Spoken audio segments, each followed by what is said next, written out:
Hello बच्चों, नमस्कार। मैं ममतेश कुमार आप सभी का स्वागत करता हूं आपके अपने परिवार रोजगार विद अंकित में। कैसे हैं आप सभी मेरे प्यारे साथी? उम्मीद करूंगा आप बहुत अच्छे होंगे, एकदम बेहतरीन होंगे, लाजवाब, जानदार, शानदार, गजब होंगे।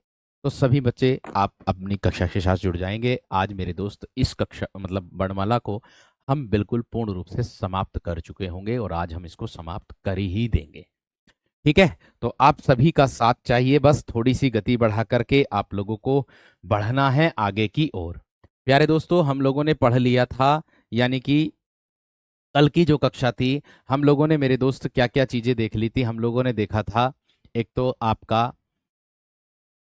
आज हमें अनुतान के बारे में भी जानना है। कुछ बच्चे कह रहे थे कि भैया जी अनुतान क्या होता है, उसके बारे में भी बता दो। और जो हमें एक 12 खड़ी होती है, 12 खड़ी से प्रश्न आता है, उसके बारे में और समझा दीजिएगा। तो देखिएगा मेरे दोस्त, एक 12 खड़ी होती है। क्या होती है मेरे दोस्त? 12 खड़ी। आप कहोगे कि 12 खड़ी क्या है? ठीक है। आप कहोगे कि सर ये 12 खड़ी क्या है, इसके बारे में बता दीजिएगा। तो भाई, 12 खड़ी बोलते हैं कि किसी व्यंजन के साथ स्वरों की मात्राएं, कोई सा भी व्यंजन हो, कोई भी व्यंजन हो, कोई भी, किसी व्यंजन के साथ, किसी व्यंजन के साथ स्वरों की मात्राएं, स्वरों की मात्राएं, स्वरों की मात्राएं किसको? री से रिरी, ये जो है रिरी को छोड़कर, केवल एक इसी को ही छोड़ करके, री से रिरी को छोड़कर, ठीक है, उसने क्या कहा कि किसी व्यंजन की साथ स्वरों की जो मात्राएं हैं हमारी, रिरी को छोड़ करके, री से रिरी को छोड़ करके, किसको छोड़ करके? री से रिरी को मेरे दोस्त छोड़ करके। इसमें अब क्या बात की गई है, ध्यान से समझना है। री से रिरी को छोड़ करके विसर्ग के साथ, यानी कि अनुस्वार और विसर्ग के साथ लिखने को, अनुस्वार और अनुस्वार के बारे में मैंने आपको बताया था, और विसर्ग के साथ लिखने को, विसर्ग के साथ लिखने को, लिखने को 12 खड़ी कहते हैं। लिखने को क्या कहते हैं मेरे दोस्त? 12 खड़ी कहते हैं। यानी कि 12 खड़ी में क्या होता है मेरे दोस्त? 12 स्वर मतलब 12 वर्ण होते हैं आपके। 12 खड़ी में क्या होता है वीरो? 12 वर्ण होते हैं आप लोगों के। दोबारा से बता रहा हूं इसको। मैंने आपको बताया 12 खड़ी का मतलब होता है कि 12 आपके व्यंजन के साथ स्वरों की मात्राओं का लगा होना, उसको ही बोलते हैं। मैंने क्या कहा आप लोगों से? सिर्फ मैं आपसे इतनी बात बता रहा हूं, ध्यान से समझना। मैंने कहा किसी व्यंजन के साथ स्वरों की मात्रा रिरी को छोड़कर, री से रिरी को छोड़ना है वीरो, री से रिरी को छोड़ना है। और अनुस्वार और विसर्ग के साथ लिखने को ही हम क्या कहते हैं? 12 खड़ी कहते हैं। आप कहोगे कैसे भैया? तो ध्यान से आप सभी को समझना है मेरे वीरो। कैसे? उदाहरण दे रहा हूं। जैसे मैं कह दूं आप लोगों के सामने, मैंने ख व्यंजन ले लिया, ले सकता था कै भी ले सकता था, चे भी ले सकता था, पै भी ले सकता था, टे भी ले सकता था, कोई सा भी व्यंजन ले सकता हूं, कोई सा व्यंजन, कोई सा भी हो, हर किसी को ले सकता हूं। लेकिन रीरी को छोड़ना है बस। है, एक ये आ गया, खा एक ये आ गया, खू एक ये आ गया, खो एक ये आ गया, खे एक ये आ गया, सॉरी, खे एक ये आ गया, और खाए एक ये आ गया मेरे दोस्त। आगे क्या होगा? सॉरी, ई की मात्रा तो रही गई, पहले ई की लिख लो। ए आ ई, यानी कि छोटी की मात्रा खी, बड़ी की मात्रा खी, ठीक है। ए आ ई उ। अब लगाओ छोटे ऊ की मात्रा, अब लगाओ बड़े ऊ की मात्रा, ठीक है। री से री को हमें छोड़ना है। अब लिख दो एक मात्रा खे, अब लिख दो डबल मात्रा, अब लिख दो मेरे दोस्त खो, अब लिख दो खाओ डबल मात्रा, और मेरे दोस्त अब क्या लिख सकते हो आप, ये खंग और खह, यानी कि ख के साथ मेरे दोस्त आप लोगों को विसर्ग। इसने जो बात कही है आप यहां ध्यान से देखो, मैंने क्या कहा आप लोगों से, सिर्फ ध्यान से समझना। री से रीरी को छोड़ दिया गया है, ये संयुक्त व्यंजन और ये आपका तत्सम शब्दों के अंतर्गत आता, अर्थात संस्कृत भाषा के अंतर्गत आता है, इसलिए मेरे दोस्त इसको नहीं जोड़ा जाता है। ध्यान रखना। मैं आपको बता दूं, मैंने जो आपको बताई है बात, मैंने कहा कि किसी भी व्यंजन के साथ स्वरों की मात्राएं। आप कहोगे कैसे सर जी, इसमें ख में ए का बोध है, इसमें मेरे दोस्त आ की मात्रा का बोध है, इसमें छोटी ई का बोध है, इसमें बड़ी ई का बोध है, इसमें छोटे ऊ का बोध है, इसमें बड़े ऊ का बोध है, इसमें ए से एडी का बोध है, इसमें आई से एनक का बोध है, इसमें मेरे दोस्त ओ से ओखली का बोध है, इसमें मेरे दोस्त आपका औ का बोध है, और ये जो है ये अंग और अहा, इन्हीं को ही तो बताया था मैंने आपको, दोनों को अयोगवाह को। ठीक है, इन दोनों को ही तो बताया था मैंने आप लोगों को विसर्ग के अंतर्गत। बात समझ में आ गई क्या ना? बात क्लियर हो गई? इतनी बात बता दो, समझ में आई है ना? इतनी बात समझ में आई है ना? एक बार थम्स अप करके बताओ जल्दी से। इतनी बात समझ में आई है ना? एक बार थम्स अप करके बताओ। ध्यान से समझ करके चलना, बाराखड़ी का मतलब क्या होता है, बाराखड़ी कहते किसे हैं, उसी को बाराखड़ी कहते हैं जैसे आपके सामने है। एक मुख्य बिंदु इसमें और देखने के लिए आप लोगों को मिल जाता होगा। आप कहोगे क्या मिलता है? अनुतान का। अब देखिए अनुतान क्या होता है उसको भी ध्यान से आप लोगों को सबको समझना ही होगा। और एक बात इसमें मुख्य बिंदु आपको देखने के लिए इसका भी आता है, जो खड़ी पाई हटा करके व्यंजन लिखे जाते हैं ना, कि अनुतान के बाद कराऊंगा चलो, यानी कि मैंने कहा खड़ी पाई को हटा करके मेरे दोस्त व्यंजन लिखे जाते हैं। खड़ी पाई क्या होती है वो भी बताऊंगा आपको, पहले अनुतान देख लीजिएगा। अनुतान क्या होता है? क्या होता है अनुतान? किसे कहते हैं अनुतान? इसके बारे में जानेंगे भैया, इनकी परिभाषा आप लोगों की आ जाती है, इसीलिए मैं आप लोगों को बता रहा हूं ये सारी चीजें, ध्यान रखना। ठीक है, अब देखो कैसे। मैंने कहा अनुतान परिभाषा बनेगी कि भाषा के बोलने में जो आरोह अवरोह का क्रम होता है। अगर हम कोई भाषा बोल रहे हैं, है ना, भाषा के बोलने में, भाषा के बोलने में जो आरोह, आरोह बोलते हैं चढ़ता क्रम, अवरोह घटता क्रम। भाषा के बोलने में जो आरोह अवरोह का क्रम होता है, क्रम होता है, उसे अनुतान कहते हैं। उसे क्या कहते हैं दोस्त? उसे अनुतान कहते हैं। उसे क्या कहते हैं वीरो? हम अनुतान कहते हैं। इसके अंतर्गत आप लोगों को क्या क्या चीजें मिलने वाली है उसका ध्यान हमें रखना है। मैंने क्या कहा वीर? इसके अंतर्गत मेरे दोस्त हमें क्या क्या चीजें मिलने वाली हैं? आप कहोगे कैसे?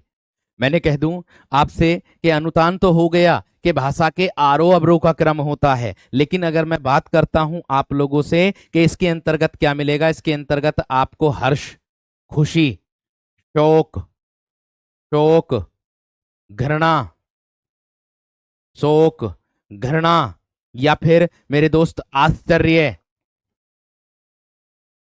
आश्चर्य, ऐसे शब्दों का बोध मेरे दोस्त इसमें आपको देखने के लिए मिलेगा। ऐसे शब्दों का बोध मेरे दोस्त,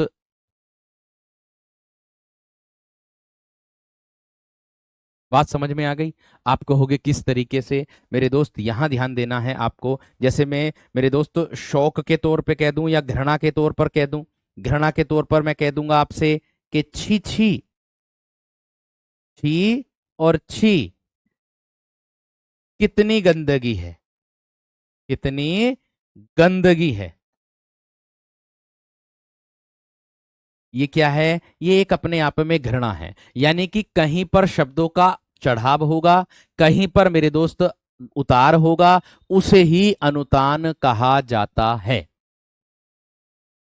इसमें परिभाषा कैसे लागू होगी? इसमें परिभाषा ऐसे लागू होगी कि भाई बोलने के लिए, पुकारने के लिए, कि कहीं पर तेज, कहीं पर आराम से। जैसे मैं कह दूं आप लोगों से कि आश्चर्य के तौर पर मैं आप लोगों से कह दूं, अरे अरे, देखो आश्चर्य में चकित, अच्छा, अरे वह उत्तीर्ण हो गया, अरे वह उत्तीर्ण हो गया, बल्ले बल्ले हम जीत गए। इस तरीके से बोध होता है हर्ष का अनुतान के अंतर्गत। तो यही बात मैंने आपको बताया है कि मेरे दोस्त, कि ये जो होता है अनुतान, अनुतान का कार्य ही यह होता है कि इसमें हर्ष का, शोक का, घृणा का, आश्चर्य का, ऐसे शब्दों का मेरे दोस्त इसके अंतर्गत बोध होता है।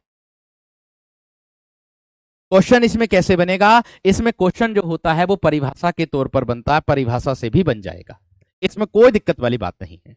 हाँ, तिरस्कार भी होगा, बिल्कुल होगा, क्यों नहीं होगा तिरस्कार? तिरस्कार भी होगा, बिल्कुल होगा, क्यों नहीं होगा भाई, एकदम होगा, बिल्कुल। आगे देखिएगा। इसके बाद, इसके बाद मेरे दोस्त आप लोगों ने देखे होंगे, मैं आपको वही प्रश्न करा रहा हूं जो आप मॉक टेस्ट में भी देखते होंगे, ये बात का ध्यान रखना।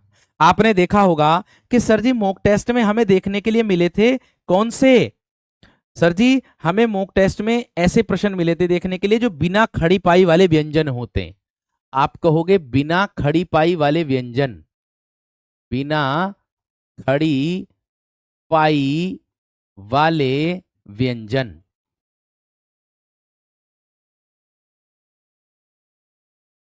आप कहोगे खड़ी पाई क्या होती सर? आप कहोगे कि खड़ी पाई क्या होती है?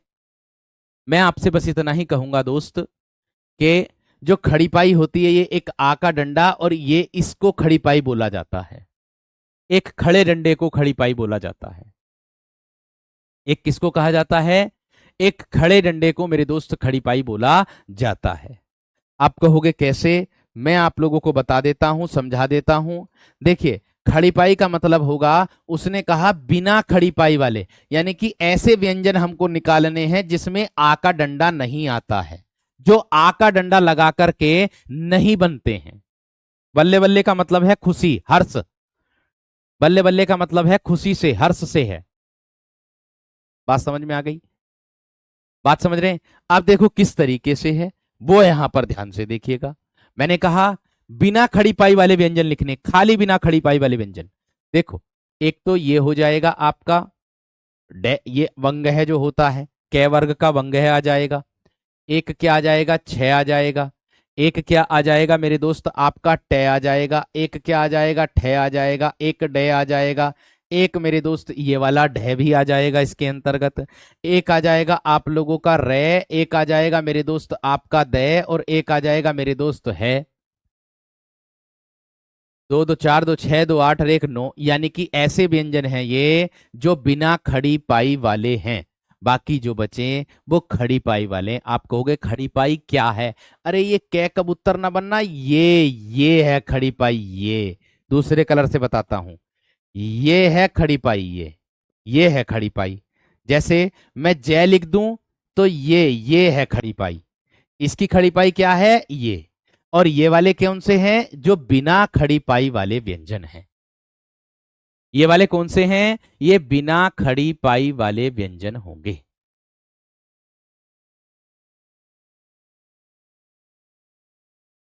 ठीक है, बात समझ में आ गई? लोटनिक भी कहते हैं इसको, अगर मैं बात करूं तो। बात समझे? क्लियर हो गई? चलिए आगे देखो। अब ध्यान से और ध्यान से समझना है। इतनी बात यहां तक सबकी समझ में आ गई होगी। आगे देखो, यहां पर मेरे दोस्त आपको एक प्रश्न इससे मिलता है कि हिंदी भाषा में उच्चारण के आधार पर ध्वनियों की कितनी रीतियां होती हैं। तो मेरे दोस्त मैं आपको बता दूं, हिंदी भाषा में उच्चारण के आधार पर, हिंदी भाषा में उच्चारण के आधार पर तीन रीतियां होती हैं। कितनी रीतियां होती हैं दोस्त? तीन रीतियां होती हैं।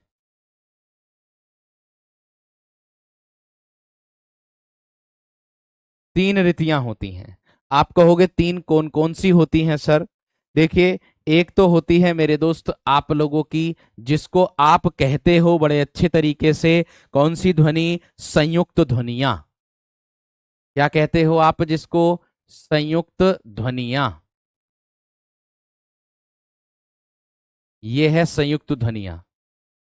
कैसे बनेगी इसकी परिभाषा? जब दो या दो से अधिक व्यंजन ध्वनियां संयुक्त होकर एक ही स्वर के सहारे लिखी तथा बोली जाती हैं। जब दो या दो से अधिक, जब दो या दो से अधिक, दो से अधिक व्यंजन ध्वनियां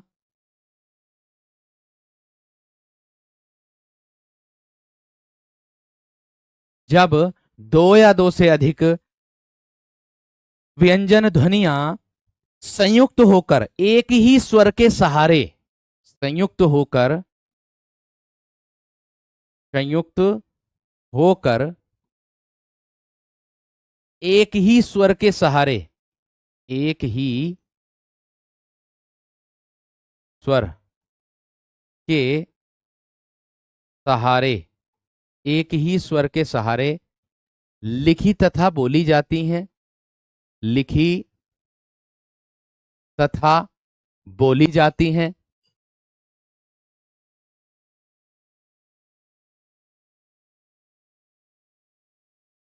लिखी तथा बोली जाती हैं, उसको हम क्या कहते हैं?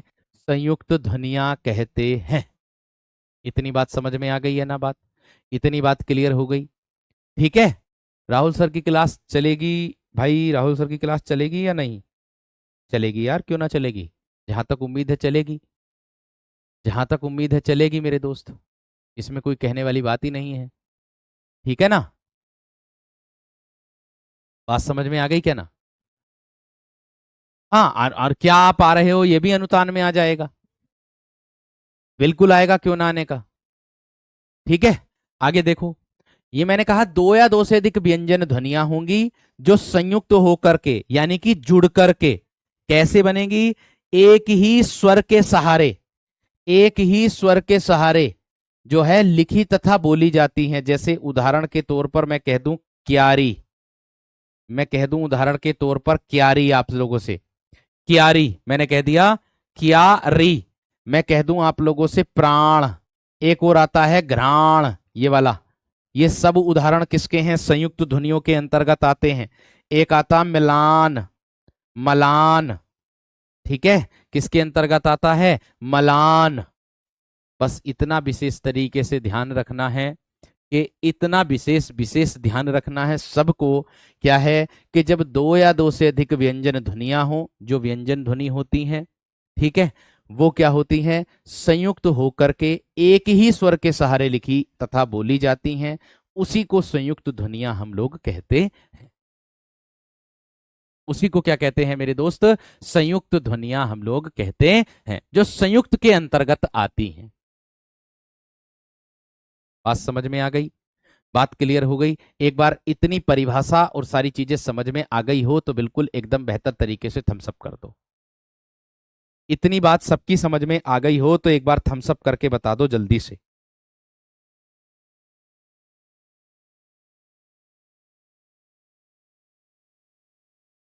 एक बार थम्स अप करके बता दो जल्दी से।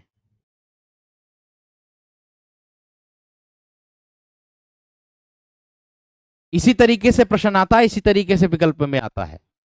यही प्रश्न आएगा और यही इसी तरीके से पूछा जाएगा।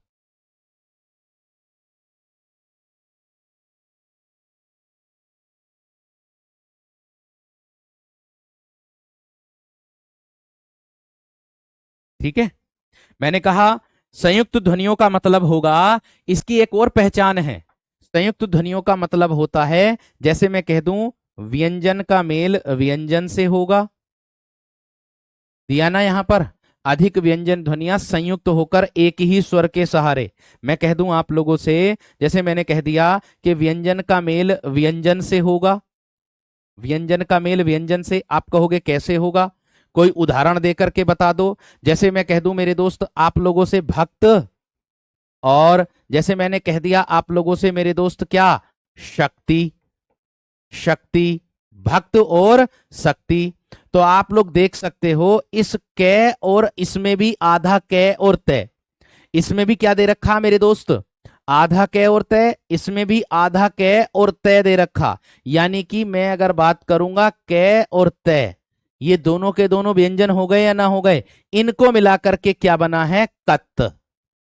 इनको मिलाकर के क्या बना है, कत।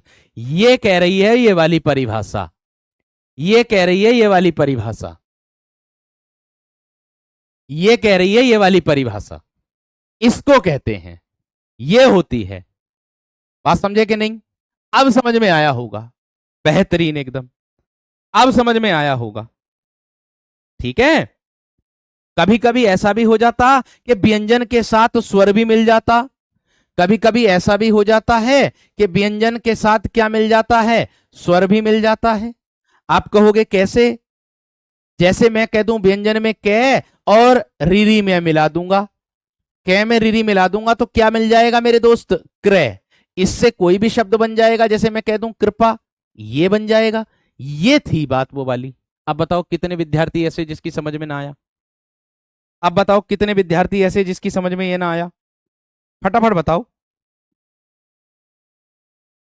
बताओ मेरे दोस्त, हैं, बताओ मेरे वीर, आया कि नहीं आया, आया कि नहीं आया, बिल्कुल आ गया होगा। जैसे कोई ज्ञान शब्द मैंने लिख दिया, ये देखो ज्ञान, अब ये जो ज्ञ ज्ञानी है किसके योग से मिलकर बनता, जय धन आय के योग से, ये मिल गया ना, इसको मिला करके ज्ञ बन गया नहीं बन गया।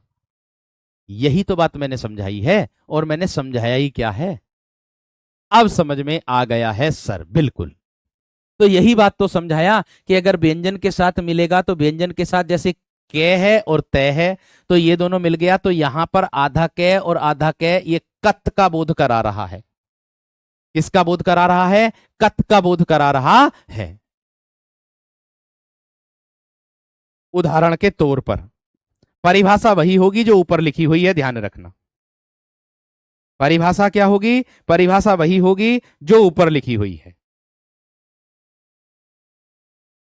ठीक है जी, चलिए इसके बाद देखो, इसके बाद आप लोगों को देखने के लिए सबसे ज्यादा परेशान करने वाला प्रश्न कौन सा जानते हैं आप, संप्रक्त ध्वनियां जो होती हैं, कौन सी, संप्रक्त ध्वनियां। इससे तो आपने प्रश्न देखा ही है मॉक टेस्ट में भी और वैसे भी, बताओ देखा कि नहीं देखा। मैं आपको वही बता करके चल रहा हूं दोस्त जिसकी आपको आवश्यकता है।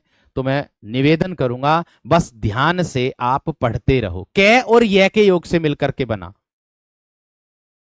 कै और य के योग से मिलकर के बना। प्राण में प्रय आ रहा है, प्राण में, अरे पै और रै ना मिल लिया, ये पै और रै, घ्राण में घै और रै ना मिल लिया, ये मलान में मैं और ले ना मिल लिया, ये क्यारी में कै और यह ना मिल लिया, ये इस तरीके से बन जाता। ये सब आपके वही हैं मेरे दोस्त जो आपकी परीक्षा में आने वाले क्वेश्चन हैं, और आपकी बुकों में भी यही उदाहरण मेरे दोस्त इसी तरीके से दे रखे हैं। बात समझ में आ गई। चलिए अब आगे देखो, मैंने क्या कहा, संप्रक्त ध्वनियां। अब इसको क्या कहेंगे, यानी कि जब एक ही ध्वनि दो ध्वनियों से जुड़ी हो, जब एक ही ध्वनि, एक ही ध्वनि दो ध्वनियों से जुड़ी हो, दो ध्वनियों से, दो ध्वनियों से जुड़ी हो, जुड़ी हो, उसे कहते हैं संप्रक्त ध्वनि। उसे, उसे संप्रक्त ध्वनि कहते हैं, ध्वनि कहते हैं।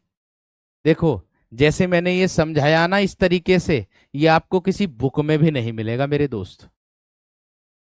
बात समझ में आ गई क्या ना, तो इसका विशेष तरीके से ध्यान रखना। ठीक है, आगे देखो, इतनी बात समझ में आ गई। अब आगे देखो, मैं इतनी बात ध्यान से समझना कि जब एक ही ध्वनि दो ध्वनियों से जुड़ी हो, जब एक ही ध्वनि, संयुक्त ध्वनि में एक भैया कह रहे हैं मित्र, भैया जी मित्र आ जाएगा, क्यों ना आएगा भाई, मित्र बिल्कुल आएगा। मित्र में ये त्रय त्रिशूल को उठा लो, क्या ये संयुक्त ध्वनि नहीं है? ये तय और रे के योग से मिलकर ना बनी है? बिल्कुल बनी है। इसी तरीके से मेरे दोस्त आपको बताया है, इसी तरीके से आप लोगों को बताया है, त्रय ध्वनि किसके, तय और रे के योग से मिलकर बनी।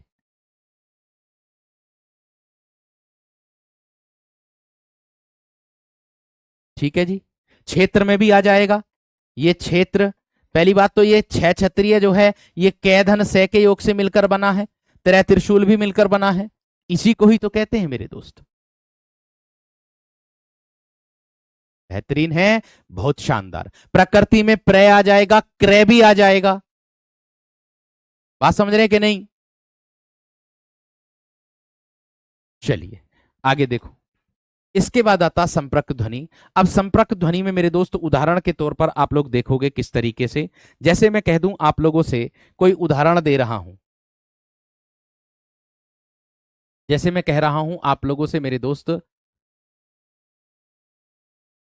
जैसे मैं कह रहा हूं बंदर, मैंने एक उदाहरण दिया बंदर, और आपकी परीक्षा में कई बार पूछा जाने वाला संबल और कंबल, जानते हैं इनको? संबल को और किसको? कंबल को।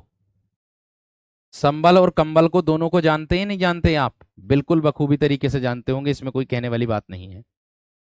मैंने कहा जब एक ही ध्वनि को दो ध्वनियों से जोड़ी, जब एक ही ध्वनि दो ध्वनियों से जुड़ी हो, मैंने कहा ध्यान से समझो, मैंने कहा कि जब एक ही ध्वनि क्या होगी मेरे दोस्त, दो ध्वनियों से जुड़ी होती है, उसी को मेरे दोस्त हम क्या कहते हैं, संप्रक ध्वनि कहते हैं। आपको मैं बता दूं बंदर में मेरे दोस्त एक तो बै और दै, बै और दै के मध्य, के मध्य कौन सी ध्वनि जुड़ी है? ने। ने, ये वाला जो ने दे रखा। बात समझ में आ गई क्या ना? इतनी बात क्लियर हो गई है ना? यानी कि कहने का मतलब है कि जो दो ध्वनियां हैं वही मेरे दोस्त संप्रक हुई है, ये वाली नए ध्वनि जो है ये संप्रक में आई है यहां पर। इसमें से और बै हो जाएगा मेरे दोस्त आप लोगों का के मध्य, से और बै के मध्य क्या आ जाएगा मेरे दोस्त आप लोगों का मैं।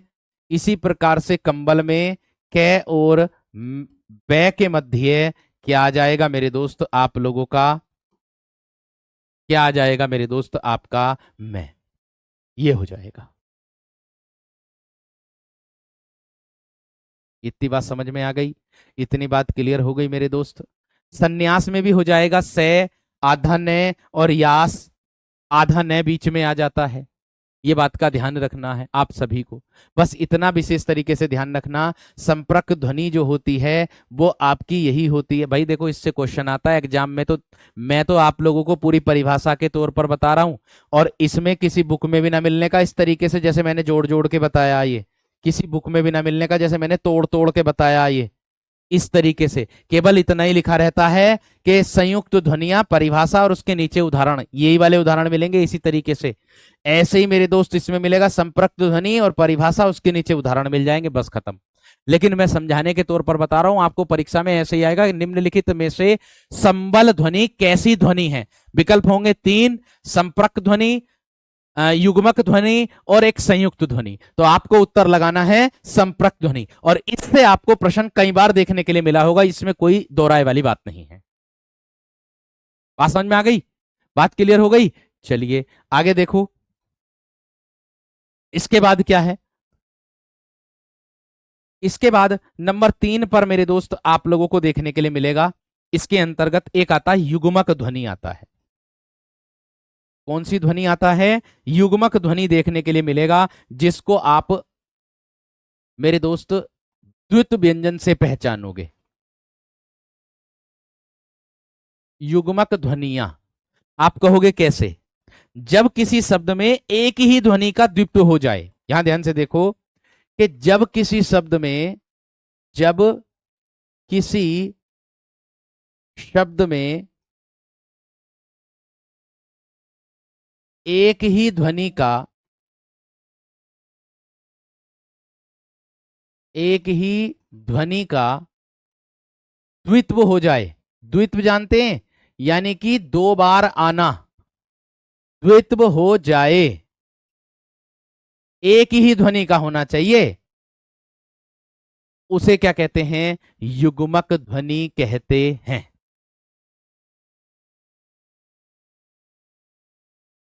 उसे क्या कहते हैं मेरे दोस्त? उसे युग्मक ध्वनि मेरे दोस्त कहते हैं। या आप ऐसे कह सकते हो, एक वर्ण दो बार आए, एक बार आधा और एक बार पूरा, ऐसे कह सकते हो। एक वर्ण दो बार आए, इसमें लिख सकते हो क्या है? एक वर्ण, एक वर्ण दो बार आए, दो बार आए, एक बार आधा और एक बार पूरा, एक बार आधा, एक बार आधा और एक बार पूरा, एक बार पूरा वर्ण। उदाहरण देखोगे तब आपको क्लियर होगा। देखो इसके उदाहरण कैसे। मैंने कहा कि जो आपका, जब किसी शब्द में एक ही ध्वनि का द्वित्व हो जाता है, जैसे आप लोग लिख रहे हो, जैसे आप लोग लिख रहे हो दिल्ली, बल्ला, ये लिख रहे हैं आप लोग, लो, दिल्ली, बल्ला, बल्ला, है, भत्ता, भत्ता, ये लिख रहे हो आप लोग, हैं? और क्या?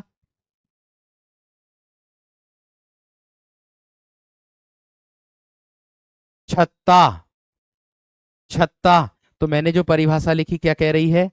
देखो, जब किसी शब्द में एक ही ध्वनि, ले और ले, एक बार आधा एक बार पूरा, एक बार आधा एक बार पूरा, एक बार आधा तय एक बार तय पूरा, एक बार आधा तय एक बार पूरा तय, यही होता है मेरे दोस्त आप लोगों का युग्मक ध्वनि। दिक्कत होगी, दिक्कत भी आ जाएगा, बिल्कुल सही। एक बार आधा एक बार पूरा, रस्सी, बिल्कुल सही, रस्सी, दिक्कत, ये आ जाएगा। ये क्या होता है मेरे दोस्त आप लोगों का? यही तो आपका चक्का या चक्की,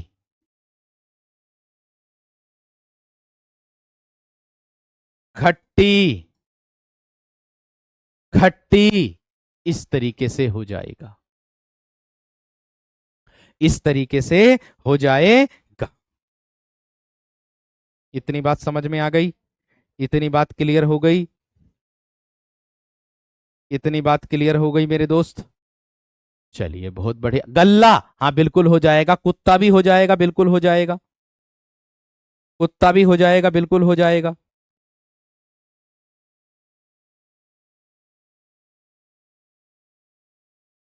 ठीक है।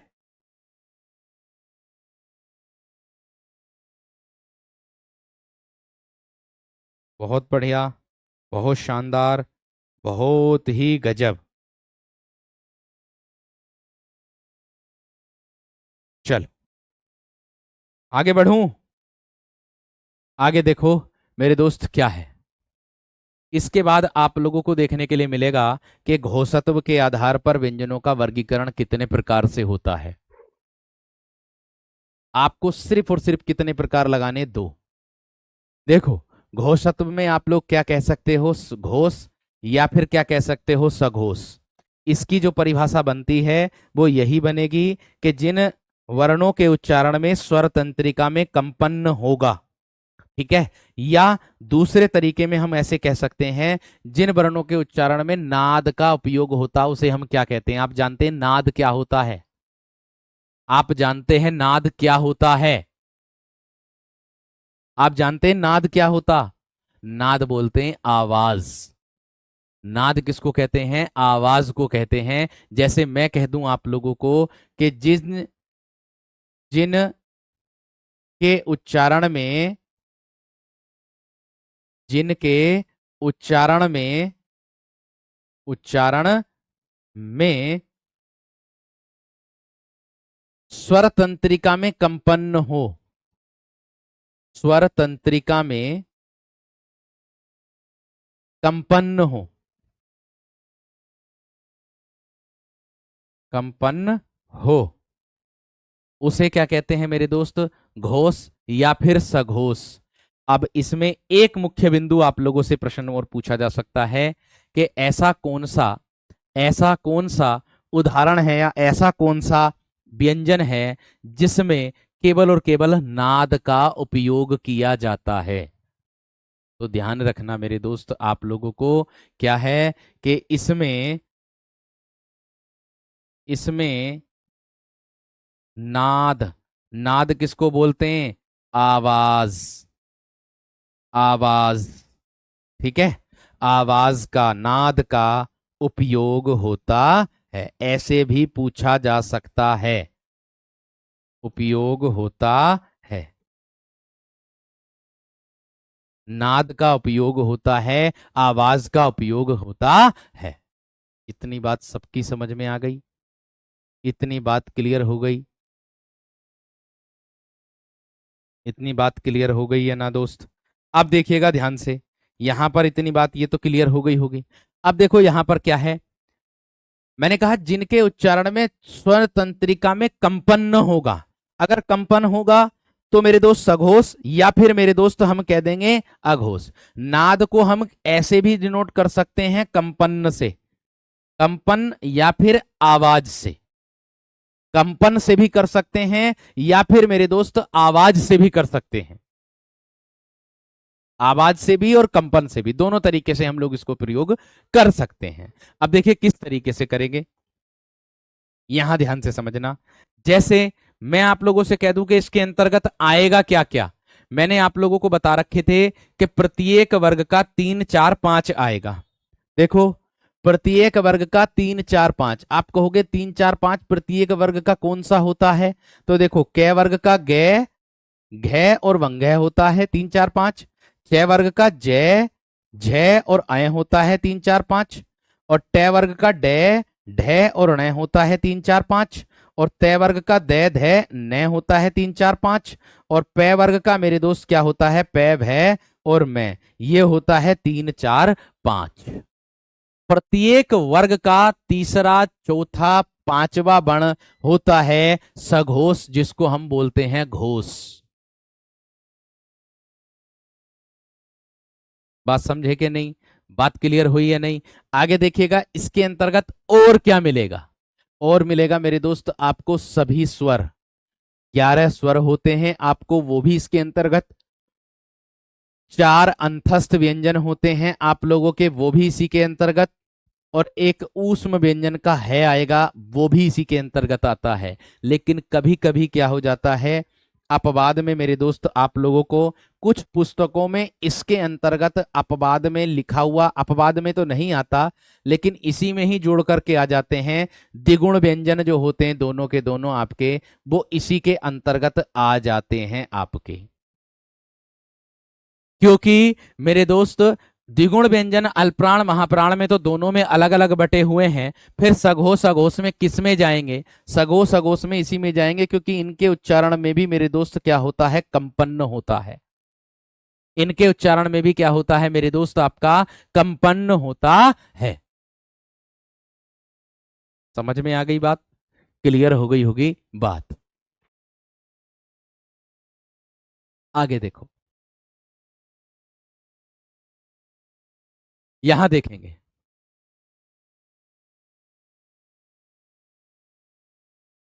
ठीक है ना।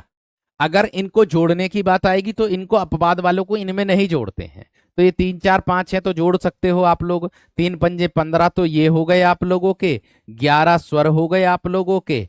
और एक आ जाएगा है, एक आ जाएगा मेरे दोस्त, 4 आ जाएंगे ये। इनको अगर जोड़ोगे 11 4 15 15 15 30 और एक 31, 31 बैठ रही है इनकी संख्या। कितनी? 31 बैठ रही है इनकी संख्या।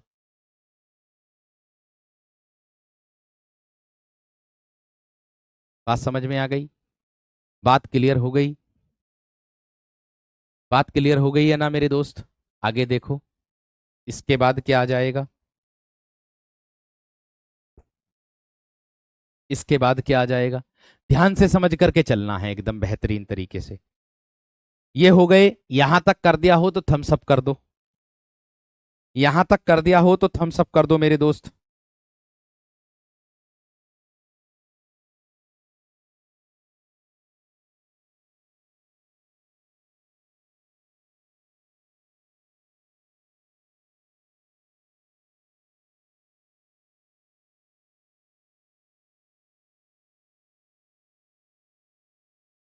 यहां तक कर दिया हो तो थम्स अप कर दो मेरे दोस्त।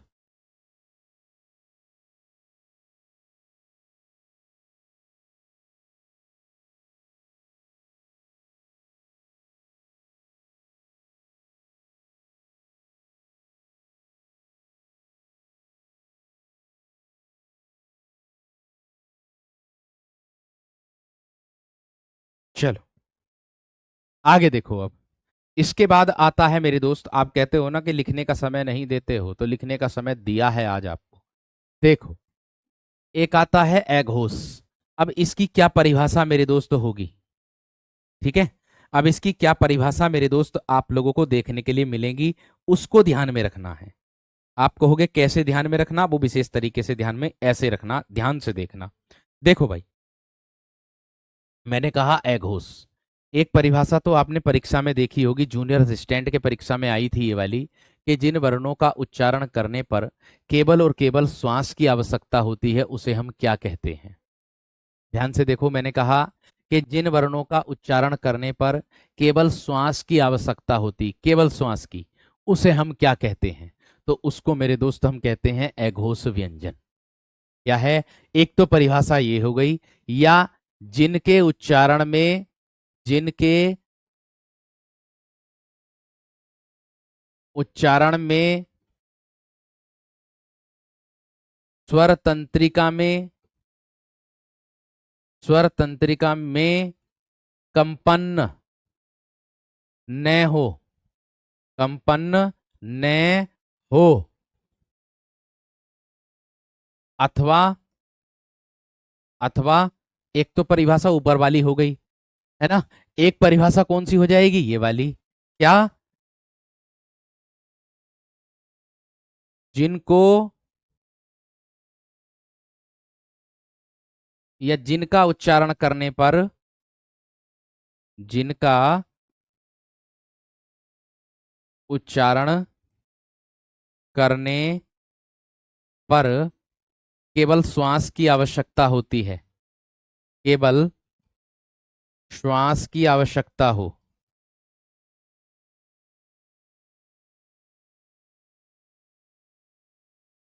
केवल किसकी आवश्यकता हो?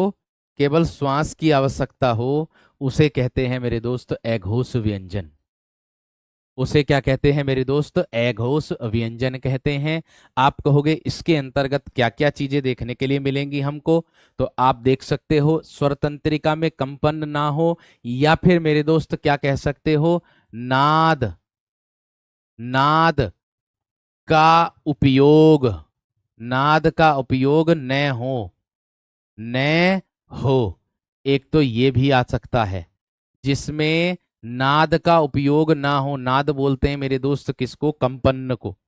नाद का अर्थ क्या होता है मेरे वीर? वो होता है कंपन होता है।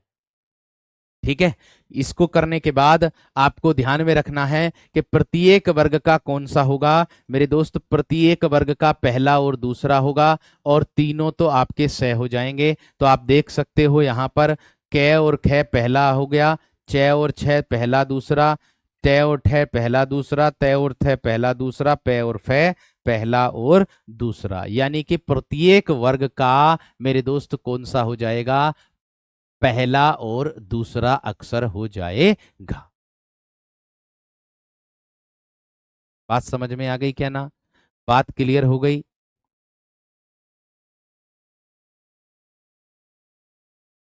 भाई संयुक्त ध्वनि जो होती है, वो जो दो वर्णों के योग से मिलकर बनती, उसको कहते हैं। जैसे छह क्षत्रिय ना होते क्या आप लोगों के, जानते ना हो क्या? जिसमें अधिकतर प्रयोग, इनका भी प्रयोग देखने के लिए मिलेगा, इनका भी प्रयोग देखने के लिए मिलेगा आपको, इनका भी प्रयोग देखने के लिए मिलेगा, इनका समझ में आ गई है ना? इनका भी प्रयोग देखने के लिए मिलेगा उसमें, संयुक्त ध्वनियों में। संपर्क में वैसे ही होगा जैसे बताया है। इसी प्रकार से प्रश्न आया भी है कि संबल में कौन सी ध्वनि है, उसको मैंने तोड़ करके बताया, से और किसके? में। जो आया है वो किसके बीच में आया? वे के। खत्म। बुक में भी देखोगे तो इसी तरीके से आप लोगों को उदाहरण देखने के लिए मिलेंगे। देखो पहला दूसरा गिनियो जरा, दो पंजे कितने हो गए भैया? 10। यानी कि दो पंजे 10, और ये क्या है 3, तो कितने हो गए मेरे दोस्त? 10 3 13 हो गए। यानी कि इसके अंतर्गत कितने आ गए आपके? 13 आ गए। इसके अंतर्गत कितने आ गए आपके? 13 आ गए। बात समझ में आ गई? बात क्लियर हो गई? ठीक है, आगे देखो। इसके बाद क्या आएगा? इसके बाद आएगा मेरे दोस्त आपका प्राणत्व के आधार पर। आप कहोगे प्राण क्या होता है? देखो, प्राण का अर्थ होता है वायु अर्थात हवा। एक तो ये आ जाएगा कि प्राणत्व के आधार पर व्यंजनों का वर्गीकरण कितने प्रकार से? दो। एक प्रश्न और आ जाएगा मेरे दोस्त आप लोगों का, क्या आ जाएगा? बड़ा विच्छेद इसके बाद में कराऊंगा लास्ट में। एक प्रश्न मेरे दोस्त इसके बाद में एक और आ जाएगा कि कामता प्रसाद गुरु ने बाह्य प्रत्न के आधार पर व्यंजनों का वर्गीकरण कितने प्रकार से किया? ऐसे आ जाएगा। इसी के ऊपर आता है कामता प्रसाद, कामता प्रसाद गुरु ने, कामता प्रसाद गुरु ने बाह्य प्रयत्न के आधार पर, बाह्य देखा होगा आप वीरों ने, बताओ, बाह्य प्रयत्न के आधार, आधार पर व्यंजन, बताओ देखा कि नहीं देखा ये वाला प्रश्न? पीवाईक्यू में देखा कि नहीं देखा? देखा होगा। तो भैया जी आपका जवाब दो ही होगा। चाहे कामता प्रसाद पूछ ले, चाहे आप लोगों से मेरे दोस्त क्या पूछ ले, चाहे प्राणत्व के आधार पर पूछ ले, तब भी आपको दो लगाने हैं, और उसके आधार पर भी आप लोगों को दो ही लगाने हैं। ये बात सबकी समझ में आ गई होगी। अब आप देखोगे कैसे? अल्प प्राण, देखो वीरो, अब आप कहोगे अल्प, अल्प का अर्थ क्या होगा भैया जी? कम। और प्राण का अर्थ क्या होगा भैया जी? वायु। यानी कि जिनके उच्चारण करने पर कम वायु बाहर निकलती है, जिनके उच्चारण में कम वायु बाहर निकले, जिनके उच्चारण में मुख से कम वायु बाहर निकले,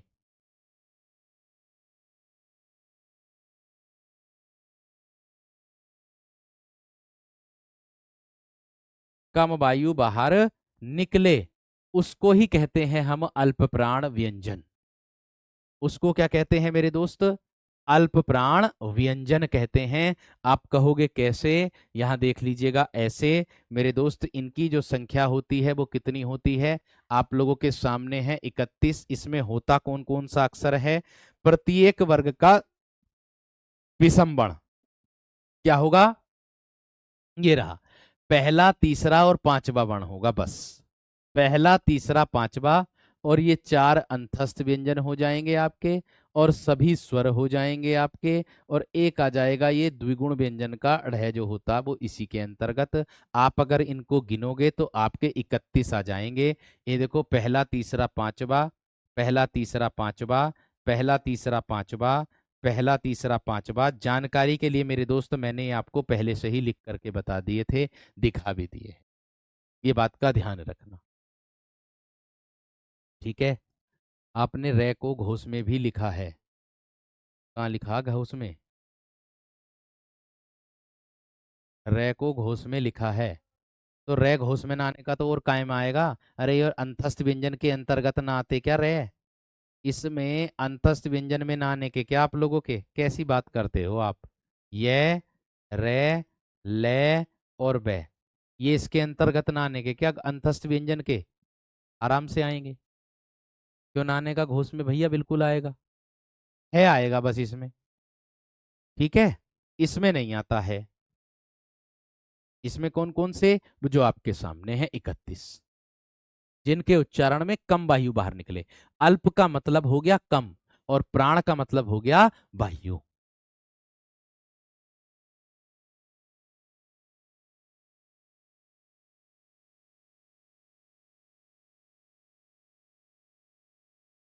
ठीक है, इतनी बात क्लियर हो गई। अब देखो यहां पर, इसके बाद क्या आ जाएगा? महाप्राण। अब महाप्राण की अगर मैं बात करता हूं, तो महाप्राण की क्या परिभाषा बनेगी भैया? महा का मतलब क्या होगा? अधिक, और प्राण का अर्थ होगा वायु। मतलब जिनके उच्चारण में अधिक मात्रा में वायु बाहर निकले। ठीक है। और एक बात का और ध्यान रखना, अल्प प्राण में हकार ध्वनियां नहीं होती हैं। बात समझ में आ रही होगी या ना आ रही होगी? अल्प प्राण में इसमें हकार ध्वनि नहीं होती। नोट डाल के लिख दो यहां पर, नोट डाल के लिख दो यहां पर। क्या? इसमें हकार ध्वनियां, इसमें हकार ध्वनियां नहीं होती हैं। इसमें हकार ध्वनियां नहीं होती। ये नई चीज मिली होगी आप लोगों को देखने के लिए। बताइए, ये नई चीज मिली होगी मेरे दोस्त आप लोगों को देखने के लिए।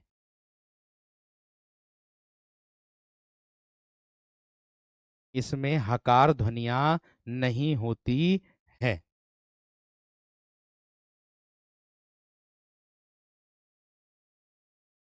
हकार का मतलब होता है जो है वर्ण से संबंधित हो। हकार का मतलब क्या होता है मेरे दोस्त?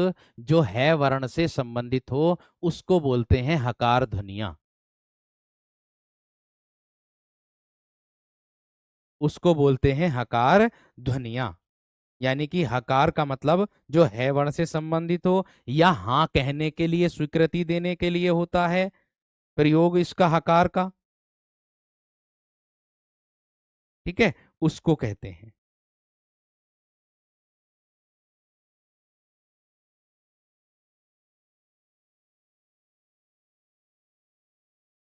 ठीक है, समझ में आ गई बात या ना?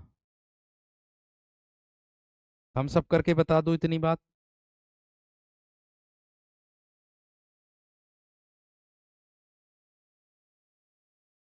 हम सब करके बता दो इतनी बात।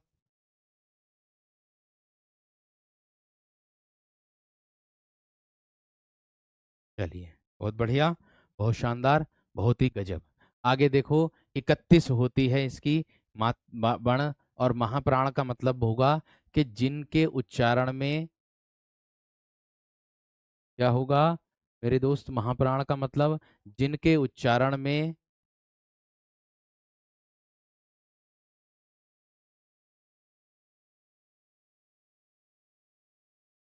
अधिक वायु बाहर निकले।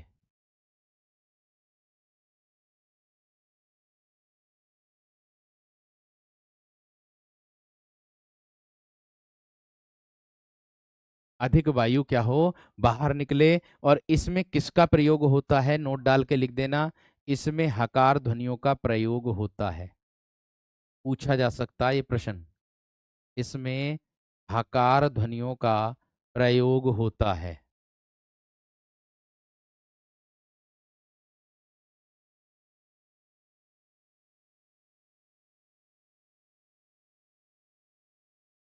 हकार ध्वनियों का प्रयोग होता है। इसमें महाप्राण के अंतर्गत आ जाएगा। ठीक है, बात समझ में आ गई या नहीं? सर आप रिकॉर्डेड क्लास क्यों नहीं भेजते हो? ओ भैया, मैंने कहाँ रिकॉर्डेड क्लास की बात कही है? मैं तो भाई आप लोगों के लिए क्लास पढ़ा रहा हूँ। क्यों चिंता कर रहे हो?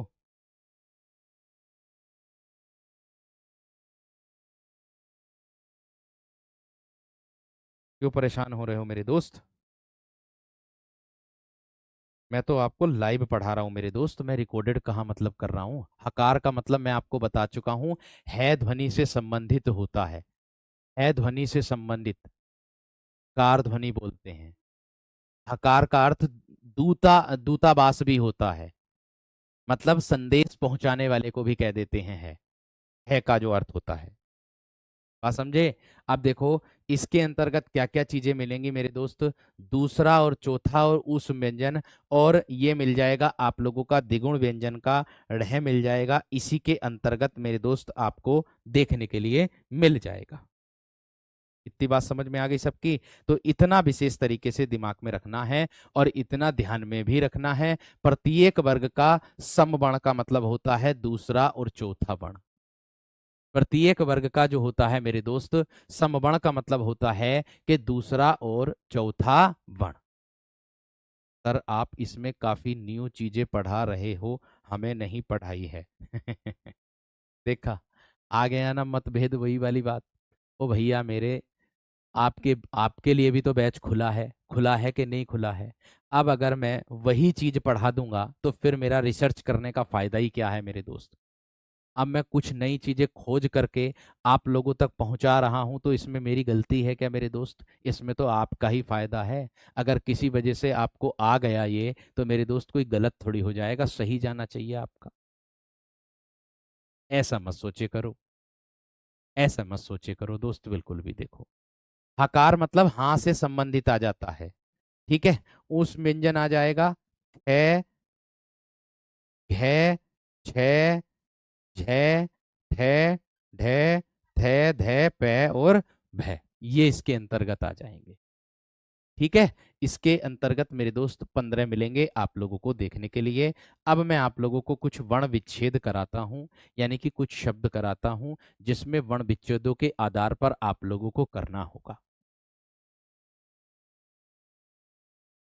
भैया आप कंटेंट को लेकर के बहुत मेहनत करते हो, ये मैंने आपकी पहली कक्षा और नई कक्षा, इस कक्षा से ऑब्जर्व किया है।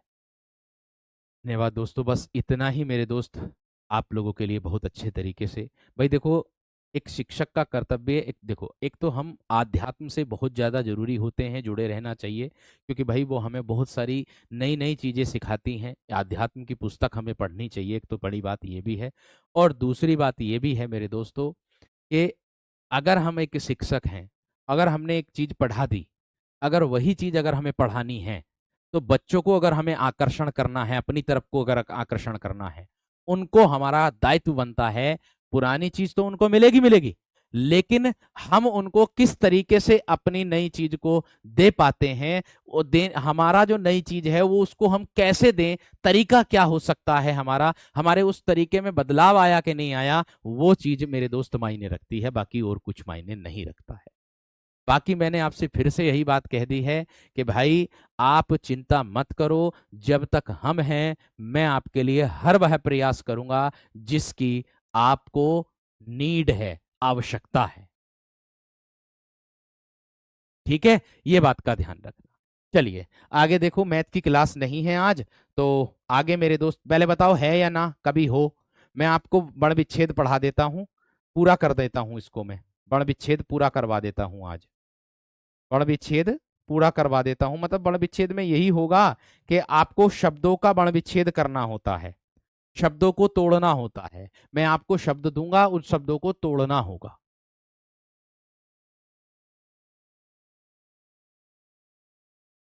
ठीक है जी। चलिए पिछली स्लाइड दिखा दीजिएगा भैया, लो देख लो, पिछली स्लाइड भी देख लो, देख लो दोस्तों आप लोगों के सामने। आगे देखो, मैं आप लोगों को वर्ण विच्छेद पढ़ा रहा हूं, तो वर्ण विच्छेदों को ध्यान में रखना है आप सभी विद्यार्थियों को।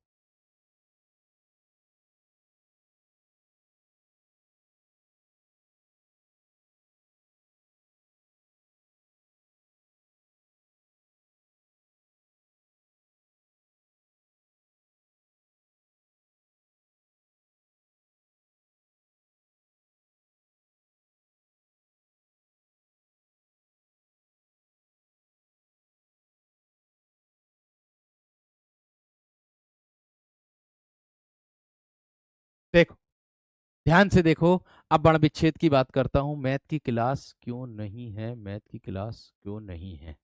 नहीं है सर, नहीं है सर, नहीं है सर। ठीक है, अगर नहीं है तो पढ़ते हैं हम आगे। हकार ध्वनि से मतलब मैंने आपको बताया है कि हाँ से संबंधित होता है, हाँ उस। चलो अब देखो मेरे दोस्त, आपको मैं बता देता हूं वर्ण विच्छेद, क्या बता देता हूं, वर्ण विच्छेद। वर्ण विच्छेद में क्या होगा, हमें व्यंजन अगर दिए हुए होंगे, वो एक शब्द के तौर पर हमें मिलेगा, लेकिन हम उसको क्या करते हैं मेरे दोस्त, अलग अलग तरीके से करते हैं। महाप्राण 15 ही होते हैं, 14 नहीं होते हैं, ध्यान रखना। महाप्राण 15 ही होते हैं, 14 नहीं होते हैं, 15 ही होते हैं। मैंने पिछली कक्षा में भी आप लोगों को पढ़ाया था। जय और फै जो होते हैं वो अपवाद में आते हैं, वो मैंने इसमें नहीं जोड़े हैं। ठीक है, अपवाद वालों को मैंने इसमें नहीं जोड़ा है, परेशान ना हो। ठीक, तो देखो,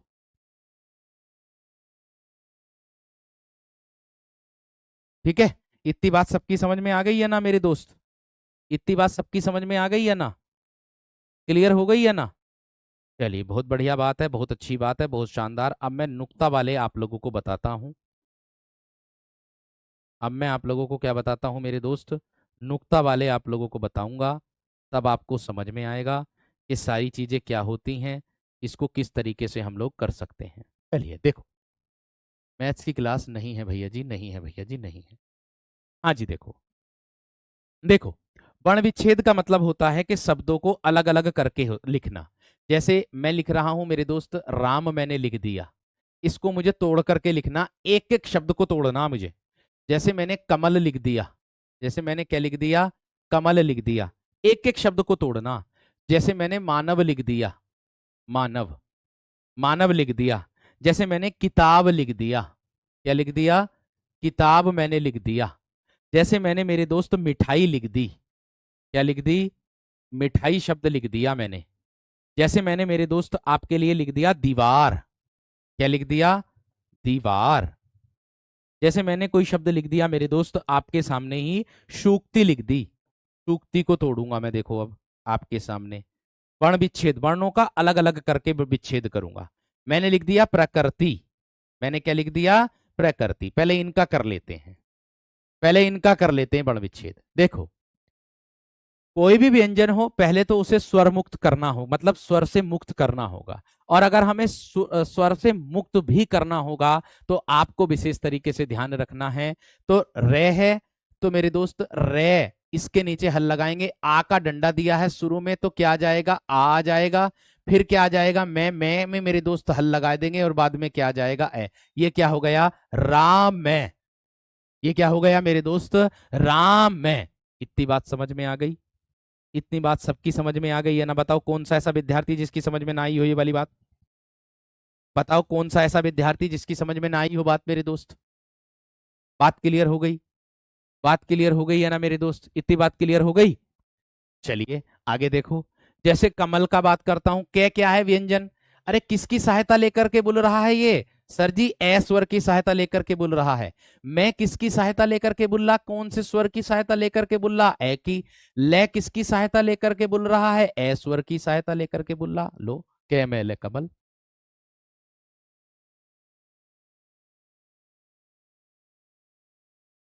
कै में ले कमल। इतनी बात सबकी समझ में आ गई? इतनी बात क्लियर हो गई है ना मेरे दोस्त?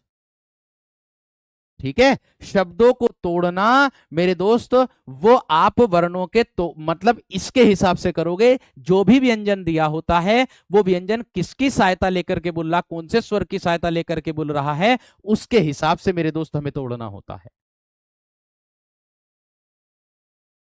बात समझ में आ गई? अब देखो, क्या है मानव, मानव में क्या आ रहा मेरे दोस्त, आप लोग देख पा रहे होंगे, मैं आ रहा है, आ रहा कि नहीं आ रहा जी, बिल्कुल आ रहा है सर। तो मैं को लिखेंगे, उसके बाद में आ रहा था ऐसे ही लिख दूंगा।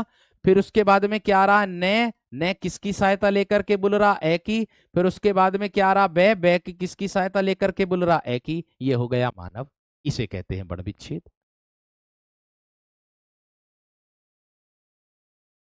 इसे कहते हैं वर्ण विच्छेद। सर कल तो आपका जन्म दिवस है। हाँ जी, आपको पता है इसका मतलब, बहुत अच्छी बात है। किताब का अगर मैं करूंगा तो देखो कै आएगा, कै में कौन सा स्वर आ रहा है, ई। छोटी की मात्रा आ रही है नहीं आ रही जी सर, बिल्कुल आ रही है। फिर क्या आ रहा है, तय आ रहा है। फिर उसके बाद में क्या आ रहा है, आ। फिर उसके बाद में क्या आ रहा है, बै। फिर उसके बाद में क्या आ जाएगा आपका, ए। ये क्या हो गई, किताब। सेम तोड़ के लिख दिया मैंने ऐसे ही,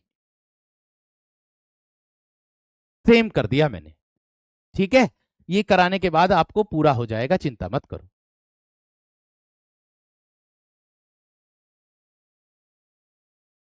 मैथ्स की क्लास मेरे दोस्त मैं एक बार देख लेता हूँ, है या ना।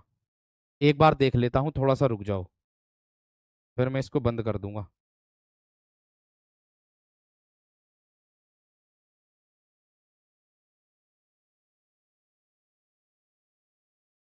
एक बार रुक जाओ बस।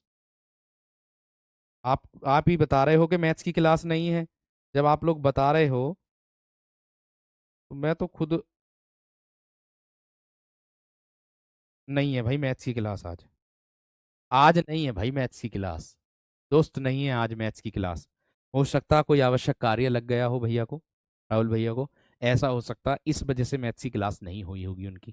ठीक है। नहीं है भाई, नहीं दिखा रहा शेड्यूल में, नहीं दिखा रहा, मैंने देख ली। चलो कोई बात नहीं, नहीं है तो हम अपने काम को कर लेते हैं, इसको पूरा क्यों ना कर लेते, वर्णमाला को आज बिल्कुल कर लेंगे। मिठाई। भैया जी मिठाई को तोड़ेंगे, कैसे तोड़ोगे आप मिठाई को? मैं है, एक भैया ने बहुत अच्छे तरीके से सारे वर्ण विच्छेद कर दिए कमेंट सेक्शन में। क्या है मैं, फिर उसके बाद में छोटी ई आ जाएगा, फिर ठठेरा है ये आ जाएगा मेरे दोस्त, आ जाएगा। और उसके बाद में क्या दे रखा है, ई, बड़ी ई, क्या आ जाएगा मेरे दोस्त, मिठाई। क्या आ जाएगा, मिठाई। सूक्ति की बात करता हूं तो देखो, से आ जाएगा। दीवार को ले लो पहले। किसको ले लो, दीवार को। दीवार को कैसे तोड़ोगे मेरे दोस्त, ऐसे। दे, छोटी की मात्रा लगी है, बड़ी की लगी है, सॉरी, बड़ी की मात्रा लगी है। बे आ जाएगा, फिर आ जाएगा, और फिर क्या आ जाएगा, रे आ जाएगा। और इसको ऐसे लिख देंगे हम, दीवार हो जाएगा। इसको ऐसे लिख देंगे मेरे दोस्त, दीवार हो जाएगा। आगे सूक्ति की बात करता हूं तो मेरे दोस्त सूक्ति को कैसे तोड़ोगे, से आ जाएगा, बड़े ऊ की मात्रा मेरे दोस्त उस पर लगी है। फिर बाद में आगे क्या बना हुआ है, कै आधा बना हुआ है, तो मेरे दोस्त कै लिखेंगे हम। फिर उसके बाद में तय लिखूंगा मैं आधा, उसके बाद में ई, सूक्ति। सूक्ति, छोटी की मात्रा लगी हुई है, सूक्ति। क्या आ जाएगा दोस्त, सूक्ति। इतनी बात समझ में आ गई? पेट चीर देना इसका, पै का, किताब में। समझ में आ गई? इतनी बात समझ में आ गई या ना? आ गई होगी, आ गई होगी। ठीक है। एक भैया प्रकृति का पूछ रहे थे, भैया जी प्रकृति का बताना। देखो, पे आ जाएगा, पे को हल लगा देंगे, रे कर देंगे, फिर क्या कर देंगे, ए। ये क्या हो गया मेरे दोस्त, प्रे बन करके तैयार। ये क्या बन गया है, अभी आपका प्रे बना है। अब प्रकृति तोड़ना है, तो कै तोड़ेंगे। कै के बाद में रीरी आ रहा है, फिर उसके बाद में तय आ जाएगा, फिर उसके बाद में छोटी की मात्रा आ जाएगी, प्रकृति। फिर उसके बाद में क्या आ जाएगी, छोटी की मात्रा आ जाएगी, प्रकृति। समझ में आ गई बात? एक भैया कह रहे भैया जी कृषि को तोड़ना। लो कृषि को भी तोड़ लो भैया। कृषि, कृषि को तोड़ लो। कै दे रखा ना, तो कै को तो ऐसे ही लिख दो। इसके बाद आएगा री से रीरी, ये आ गया। ठीक है। फिर क्या आ जाएगा, से। और फिर क्या आ जाएगा मेरे दोस्त, छोटी की मात्रा, कृषि, कृषि।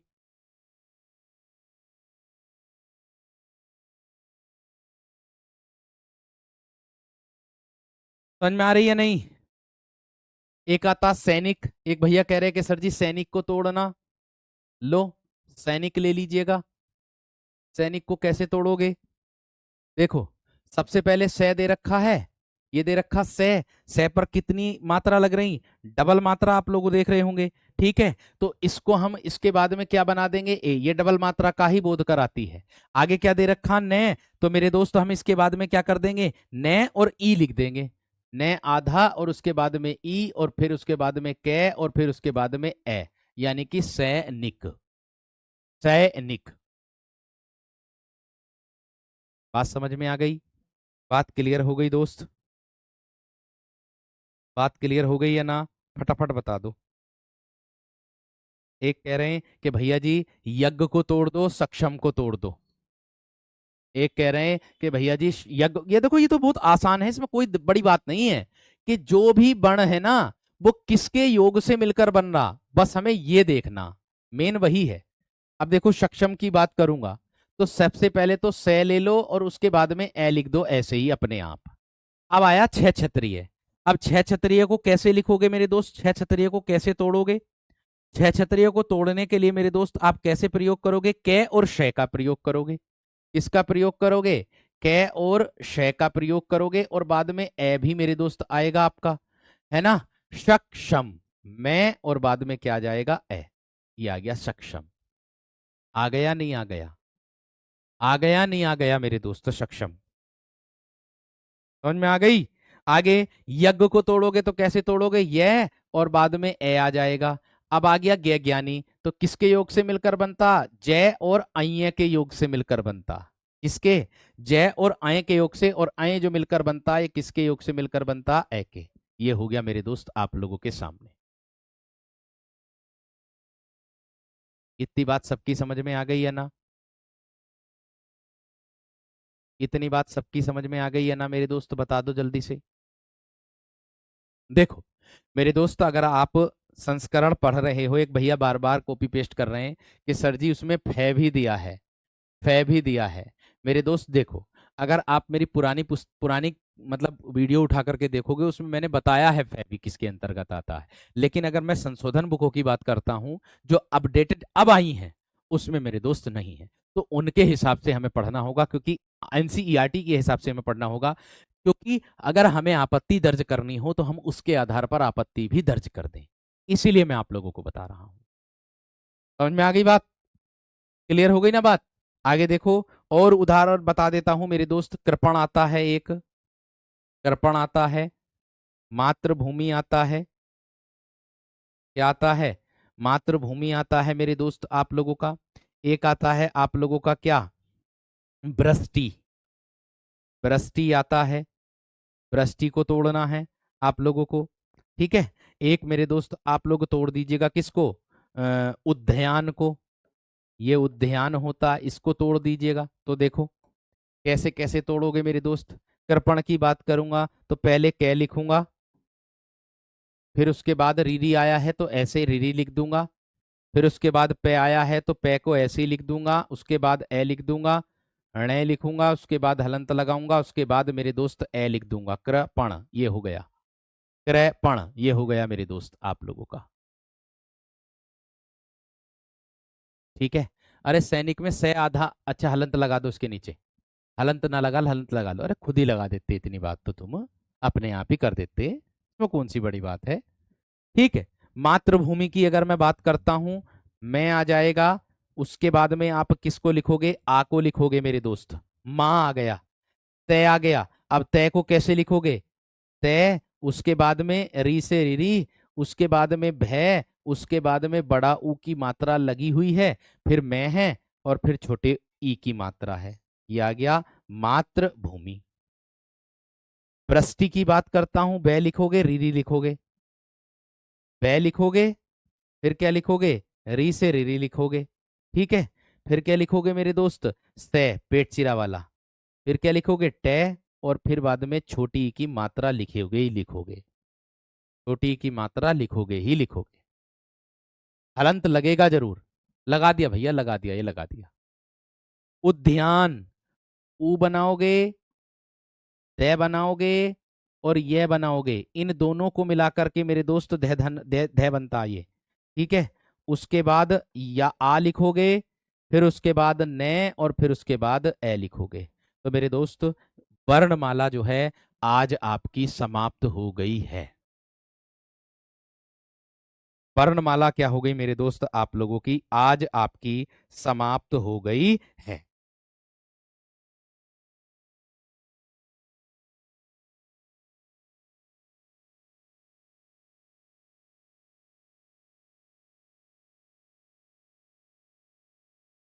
इतनी बात सबकी समझ में आ गई। ठीक है, इतनी बात सबकी समझ में आ गई है ना, एक बार थम्स अप करके बता दो मेरे दोस्त। ठीक, चलिए बहुत बढ़िया, बहुत शानदार, बहुत ही गजब, बहुत ही जबरदस्त।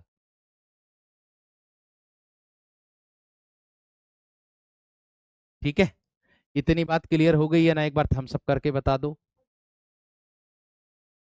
इतनी बात सबकी समझ में आ गई है ना, इतनी बात क्लियर हो गई है ना।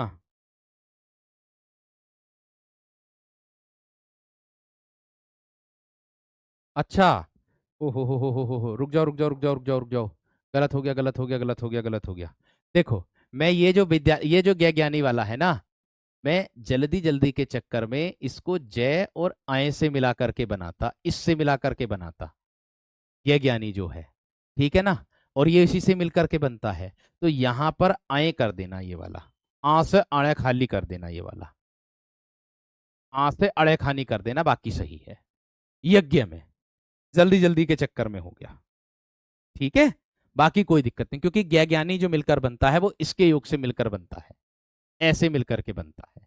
इसको आए कर देना, मैंने सोचा मैंने वही बना रखा, वो उससे गलत हो गया था। ठीक है भाई।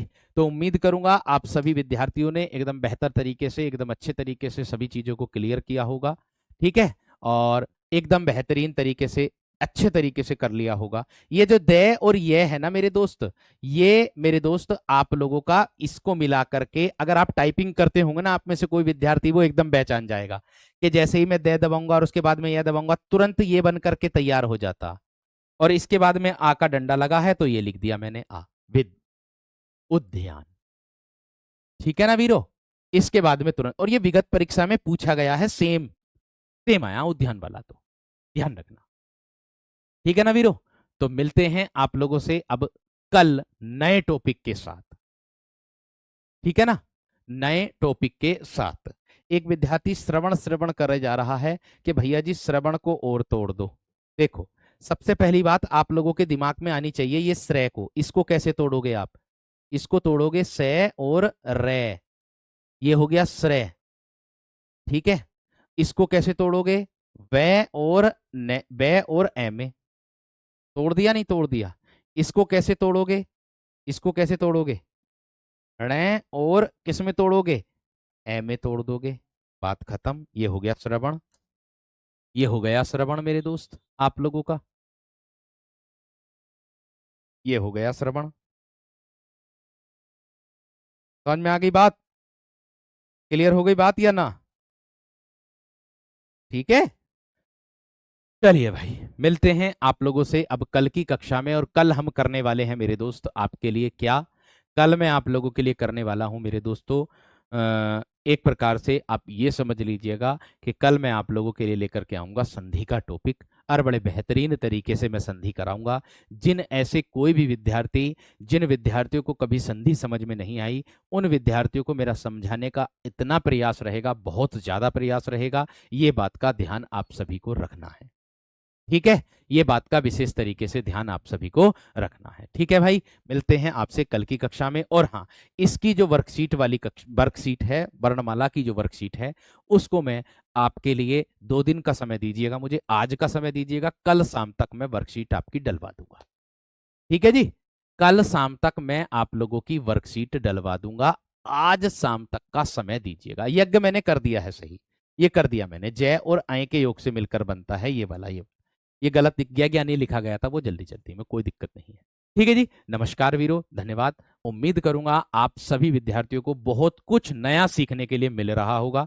भाई देखो, मैं अगर बात करता हूं आप लोगों से, क्योंकि मैं नई नई चीजें इसलिए खोज करके ले आता हूं, क्योंकि मैं, ये समझ लीजिएगा, एल्टी ग्रेड जानते हैं आप, एल्टी ग्रेड बहुत डीपली जाता है, पूरा व्याकरण भी और पूरा मेरे दोस्त साहित्य भी, उसका अध्ययन कर रहा हूं। उसको अध्ययन करके मेरे दोस्त मैं नई नई चीजें खोजता हूं उसके लिए, कि बच्चों के साथ कुछ अन्याय ना हो जाए, बच्चों के लिए कुछ ना रह जाए। जो मुझे नई चीज लिखती है, आपके लायक लगती है, उसको मैं तुरंत टेप देता हूं कि ये भैया मुझे आपके लिए भी रखनी है। ये मेरा मेरे दोस्त प्रयास रहता है। ठीक है जी, नमस्कार वीरो, धन्यवाद, नमस्कार।